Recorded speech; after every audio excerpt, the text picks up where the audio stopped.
वाह क्या आईपीओ है।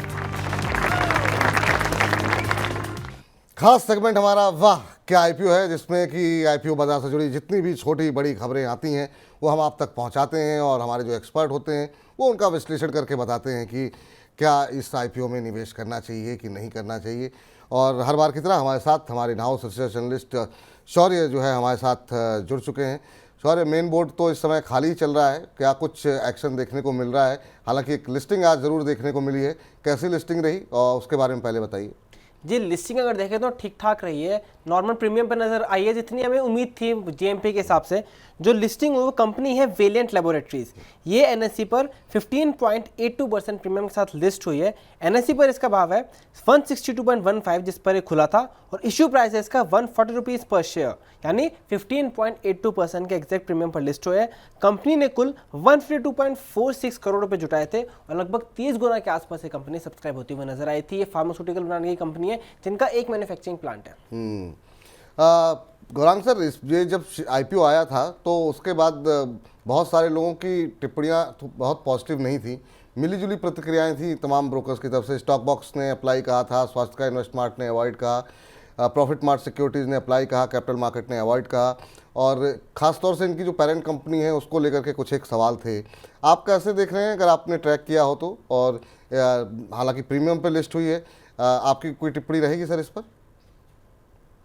देखिए, इसकी तुलना में मेरे ख्याल से लिस्टेड जो मार्केट यूनिवर्स है वहां पर काफी कंपनियां हैं जहां पर आप ध्यान दे सकते हैं।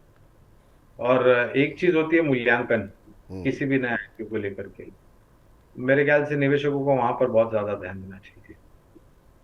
सर, प्राइमरी मार्केट पे आपकी काफ़ी पैनी निगाह रहती है और समय समय पर आपकी जो कंपनी है उसकी तरफ से भी रिकमेंडेशंस आती रहती हैं लॉन्ग टर्म के लिए। ओवरऑल इस समय के माहौल को आप कैसे देख रहे हैं, प्राइमरी मार्केट के माहौल को, जहां हमने काफ़ी शानदार लिस्टिंग भी होती हुई देखी, काफ़ी सुस्त लिस्टिंग भी होते हुई देखी, अभी जो थोड़ी बहुत रिकवरी आ रही है प्राइमरी मार्केट में, इसको आप किस तरीके से देख रहे हैं? और एक आईपीओ को चुनते समय जो आम निवेशक है उसको किन चीज़ों पर, खासतौर से किन पैरामीटर्स पे उस आईपीओ को परखना चाहिए? पहला तो क्या प्रीमियम कमांड करती है कंपनी, क्या कारोबार करती है, मैनेजमेंट क्या है,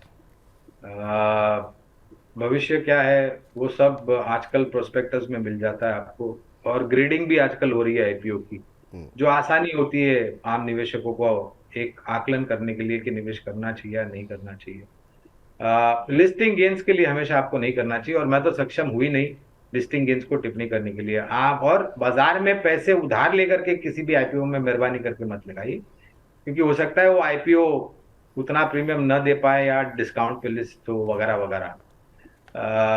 बहुत सारी सावधानी रखनी पड़ती है आपको, और जितना आप लंबी अवधि के लिए निवेश करेंगे आईपीओ में, अगर कंपनी अच्छी है तो उतना ही फायदा आपको मिलेगा। एक उदाहरण दे देता हूँ, आप मझगांव डॉक्स का आईपीओ का स्तर देख लीजिए, आप आईआरसीटीसी का हमने बातचीत की उसका आईपीओ का स्तर देख लीजिए, आप हिंदुस्तान एरोनॉटिक्स का देख लीजिए आईपीओ का स्तर, आप एवेन्यू सुपरमार्ट्स, डी मार्ट का जो आया था आईपीओ उसका स्तर लीजिए, और अब का। तो अगर आपने लंबी अवधि के लिए निवेश किया होता तो मेरे ख्याल से आप हंसते हंसते आपके बैंक की तरफ जाते जमा करने के लिए राशि। बिल्कुल सही बात। ये काफ़ी महत्वपूर्ण बात है कि अगर आप अच्छी कंपनी में पैसे लगा रहे हैं तो थोड़े बहुत पैसे लेकर के जो तुरंत आप लोग लिस्टिंग गेन करके लेके निकल जाते हैं, उससे बेहतर है कि लंबी अवधि के लिए पैसे लगाएं और उसके बाद अपनी आंखों के सामने एक बड़ा वेल्थ क्रिएशन जो है वो होता हुआ आप देख सकते हैं। क्योंकि लिस्टिंग गेन में सिर्फ पैसे बनते हैं, वेल्थ क्रिएशन जो होता है वो लॉन्ग टर्म में होता है, ये हमेशा ही कहा जाता है मार्केट के अंदर। तो ये फिलहाल गौरांग जी की टिप्पणी है। इस बीच एक टिप्पणी आई है जय जी की, कह रहे हैं सर प्लाजा वायर्स पे क्या अच्छा रहेगा, आपका व्यू क्या है? सर, हमारा कल का ये जो सेगमेंट है वाह क्या आईपीओ है अलग से जो अपलोड होता है, आप उसको देखिए। प्लाजा वायर्स पे बहुत डिटेल में चर्चा की गई है, लेकिन फिर भी आपको बता देते हैं कि हमारे यहाँ जो एक्सपर्ट्स आए थे उनकी तरफ से लिस्टिंग गेन और लॉन्ग टर्म दोनों के लिए खरीदारी की सलाह थी। हमने मैनेजमेंट से भी बातचीत की हुई है, वो भी आप सुन सकते हैं कि मैनेजमेंट की क्या कुछ विस्तार योजनाएं हैं, और जो ब्रोकर्स पोल हमने किया था उसमें भी ज़्यादातर लोगों की अप्लाई करने की ही राय है, बाकी आपकी मर्जी। इस बीच सॉरी, बाकी एसएमई क्षेत्र में क्या कुछ घट रहा है, जरा वहाँ पे क्या कुछ एक्शन है, बताइए जरा। जी, उससे पहले सर से एक बात पूछ लेते हैं कि जो हाल ही के समय में काफी सारे आईपीओ आए हैं, जैसे हमने देखा था बौछार लगी थी, तो उनमें से क्या आपको कैसे नजर आ रहा है जैसे लंबी अवधि के लिए ले सकते हैं, जैसे आपने नाम लिए, तो कोई ऐसा आईपीओ बन सके आगे अच्छी कंपनी लॉन्ग टर्म के लिए? बात तो काफी लंबे समय से सुन रहे हैं हम, टाटा टेक्नोलॉजीज, ये एक आईपीओ पर नजर है हमारी। जी, तो टाटा टेक्नोलॉजी पे कल भी हमने डिटेल में चर्चा की थी।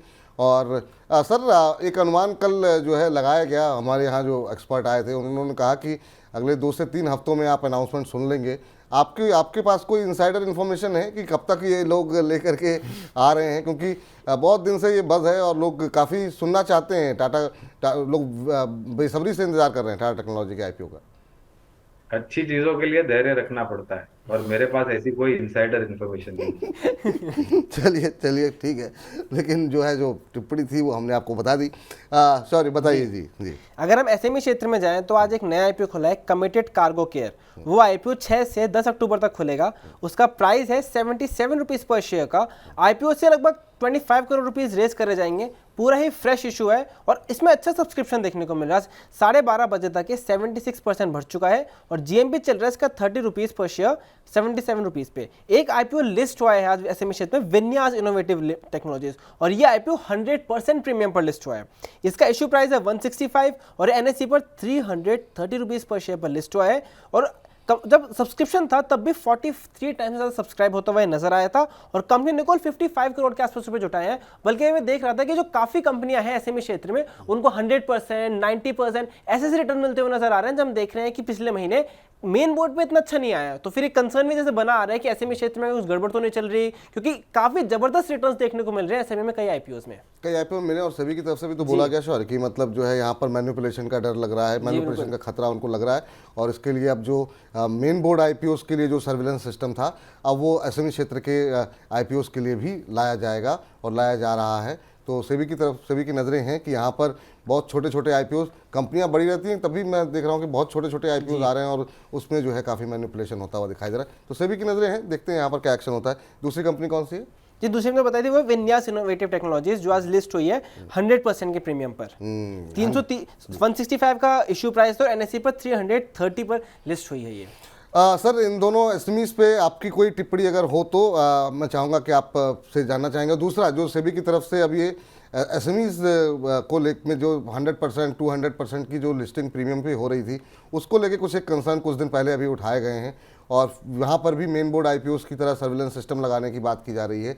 आप कैसे देख रहे हैं सर, इससे क्या चीज़ें और बेहतर होंगी? क्योंकि काफ़ी बड़ी संख्या में रिटेल निवेशक अब पार्टिसिपेट करने लगे हैं। हमारे पास बहुत सारे सवाल आते हैं कि एसएमईज पे जो है आप और डिटेल कवरेज बढ़ाइए अपनी। तो ये जो रुझान बढ़ रहा है तो क्या इसी वजह से सेबी अलर्ट हुआ है? तो कांड जहां पर होना होता है मेरे ख्याल से समय तो लगता है जानकारी पहुंचने के लिए और निर्णायक तरीके से कदम उठाने के लिए, और मैं काफी संतुष्ट हूं कि सेबी ने कदम उठाए हैं इससे पहले कि कोई बड़ा हादसा हो। और विपुल, कहीं ना कहीं कारोबार और आंकड़े दर्शाते हैं कि कंपनी का दाम क्या होना चाहिए। शेयर बाजार में ऐसे काफी सारे लोग मिल जाएंगे जो कोशिश करेंगे फायदा उठाने के लिए, लेकिन मेरे ख्याल से जो कदम उठाए हैं वो पर्याप्त कदम है और भी सख्ती बरतनी चाहिए, लगाम खींचनी चाहिए यहाँ पर, और किसी भी प्रकार का दुर्व्यवहार हो उस पर नियंत्रण आना चाहिए और लोगों को मेरे ख्याल से बहुत सावधान और सचेत रहना चाहिए। तो बिल्कुल आप सभी लोगों के लिए गौरांग जी की सलाह यही है कि आप लोगों को सचेत रहना चाहिए, सतर्क रहना चाहिए। किसी के भी कहने पर कुछ भी पैसे कहीं पर भी नहीं निवेश करने चाहिए। पहले भरोसा जताइए, देखिए उनकी क्वालिफिकेशन है भी कि नहीं वो जो आपको सलाह दे रहे हैं, क्योंकि आजकल यूट्यूब पे और टेलीग्राम पे बहुत सारे इन्फ्लुएंसर जो है हर आईपीओस के बारे में अपनी अपनी टिप्पणियाँ देते हैं। तो किसी सर्टिफाइड फाइनेंशियल प्लानर के साथ किसी अच्छे वित्तीय सलाहकार की मदद से ही अपने पैसे को निवेश करें।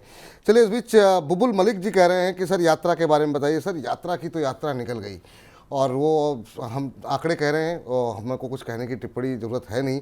आप टिकट कराइए, घूमिए फिरिए वहाँ पे, उसके बारे में क्या ही टिप्पणी की जाए। बहुत बहुत शुक्रिया शौर्य आज की इस चर्चा में जुड़ने के लिए और आईपीओ बाजार पर बातचीत करने के लिए। तो हमारे खास सेगमेंट वाह क्या आईपीओ है में फिलहाल इतना ही। वाह क्या आईपीओ है।